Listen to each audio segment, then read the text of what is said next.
Alam mo, Susan at Baby M, sabi nga, pag nasa tamang tao ka, blooming ka rin. Oo, Kuya Kim, hindi na lang yan sa tao, maski sa mga alagang hayop.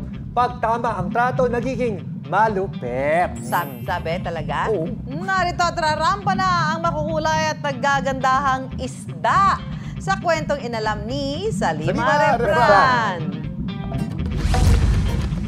Ang nasa halos 200 malalaki at makukulay na isda, isa-isang sinusuri mula ulo hanggang buntot.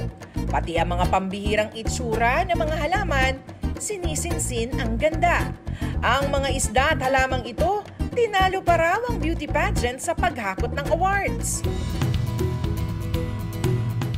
Ang mga isda tila naglalaban-laban, pero hindi sa loob ng aquarium, kundi sa ganda, kulay at disenyo ng katawan nito. Ito ang taunang koi show ng grupo ni Abet. Koi show is like parang beauty pageant din, but ito para sa mga isda. May mga different categories tayo, body ng isda, sa skin quality, pattern, and sa size also.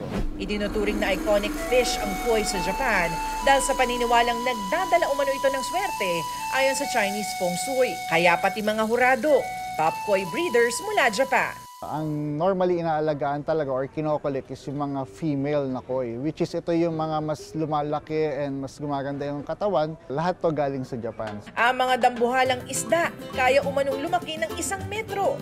Kapansin-pansin naman ang disenyo ng tansyo na may pulang bilog sa ulo at ang red and white kuhako na may pulang batik sa katawan. Dapat alam mo na sa pag-aaral ng Smithsonian National Zoo and Conservation Biology Institute, maaari raw mabuhay ang koi ng 40 taon. Pero sa Japan, meron umanong koi na nabuhay ng 226 na taon ayon sa tagapag-alaga nitong si Dr. Kumei Koshihara. Ang scarlet koi na si Hanako ang tinaguriang longest living koi fish sa buong mundo mula taong 1751 hanggang 1977. Ang koi hobbyist na si Edwin, taon-taon isinasali ang kanyang mga isda sa kompetisyon. Buying the koi is 10% of the process. Ano yung 90%? How much do you clean your water? How many koi food do you feed your koi? Paano mo maintain yung filter mo? Kasi those are the most crucial part of the hobby.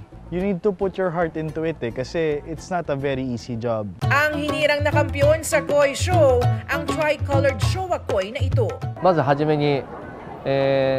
We were initially impressed with the size of the koi fish, followed by its color and the thickness of its skin. May pagkilala man o wala, sa tamang pag-aalaga, tiyak na masisilayan ang ganda ng anumang alaga. Ako si Salima Refran at yan ang kwentong dapat alam mo.